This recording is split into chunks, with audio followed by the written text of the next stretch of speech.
तो दुष्यंत कहते हैं कि ये सारा जिस्म बोझ से दोहरा हुआ होगा, ये सारा जिस्म बोझ से दोहरा हुआ होगा। मैं सजदे में नहीं था, आपको धोखा हुआ होगा।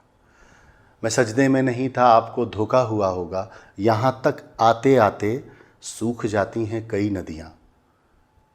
दुष्यंत व्यवस्था की बात कर रहे हैं, आखिरी आदमी के दर्द की बात कर रहे हैं। यहाँ तक आते आते सूख जाती हैं कई नदियाँ, मुझे मालूम है पानी कहाँ ठहरा हुआ होगा। तो ये एक जो कहन है दुष्यंत के पास जो था, नारा नहीं था, बिल्कुल नहीं था।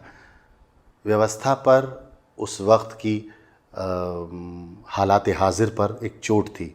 यहाँ हम आज कहते हैं आखिरी आदमी तक कोई चीज़ नहीं पहुँचती, जो भी दिल्ली से चलता है वो गांव तक नहीं पहुँचता। दुष्यंत उसको इसी अंदाज में कहते हैं, यहाँ तक आते आते सूख जाती हैं कई नदियाँ, मुझे मालूम है पानी कहाँ ठहरा हुआ होगा। आगे भी वो कहते हैं कि तुम्हारे शहर में ये शोर सुन सुन कर तो लगता है, तुम्हारे शहर में ये शोर सुन सुन कर तो लगता है कि इंसानों के जंगल में कोई हाका हुआ होगा, कि इंसानों के जंगल में कोई हाका हुआ होगा। फिर एक बार, यहाँ तो सिर्फ गूंगे और बहरे लोग बसते हैं, यहाँ तो सिर्फ गूंगे और बहरे लोग बसते हैं। खुदा जाने यहाँ कैसे जलसा हुआ होगा, खुदा जाने यहाँ कैसे जलसा हुआ होगा।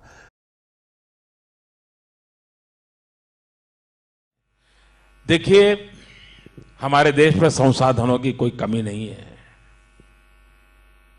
दुर्भाग्य यह है, भारत के प्रधानमंत्री ने कहा था 1 रुपया निकलता है 15 पैसा पहुंचता है।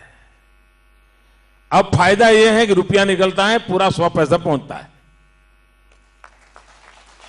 सबसे बड़ा कारण यह है। दूसरा, जब आप पाई का सही उपयोग करते हैं तो जो टैक्स पेयर होते हैं उसको भी ईमानदारी से टैक्स पे करने का मन करता है, क्योंकि वो देखता है कि मेरे पैसों का सही उपयोग होता है। आप कल्पना कर सकते हैं, मैंने देश के लोगों को कहा कि आपको गैस की सब्सिडी की जरूरत नहीं तो छोड़ दीजिए ना, कोई कानून नहीं बनाया था, रिक्वेस्ट की थी, और मेरे देश के 1.25 करोड़ परिवारों ने गैस सब्सिडी छोड़ दी। उसका परिणाम है कि 1.25 करोड़ गरीबों को गैस पहुंच गया। अब काम हो गया। इतनी ताकत है। मैंने अभी रेलवे में सीनियर सिटीजन्स को रेलवे टिकट में कंसेशन मिलता है, सब्सिडी मिलती है। तो ऐसे ही मैंने कहा फॉर्म में लिखो तो सही कि भाई मैं सब्सिडी सरेंडर करना चाहता हूं। कोई अपील नहीं की, मैंने कभी भी अपील नहीं की है, किसी अखबार में भी नहीं छपा है। अगर फॉर्म भर करके मैंने देखा, इस देश में 42 लाख ऐसे पैसेंजर निकले जिन्होंने सब्सिडी छोड़ दी, रेलवे को पूरा पैसा दिया, अपना हक छोड़ दिया। पैसे ऐसे आते हैं। अगर एक बार ईमानदारी का माहौल बनता है तो लोग पैसे देने के लिए तैयार होते हैं। पैसों के कारण कोई रुकावट कभी नहीं आती है। आज हम अनुभव कर रहे हैं कि देश बहुत तेजी से $5 ट्रिलियन की इकोनॉमी की तरफ जा रहा है।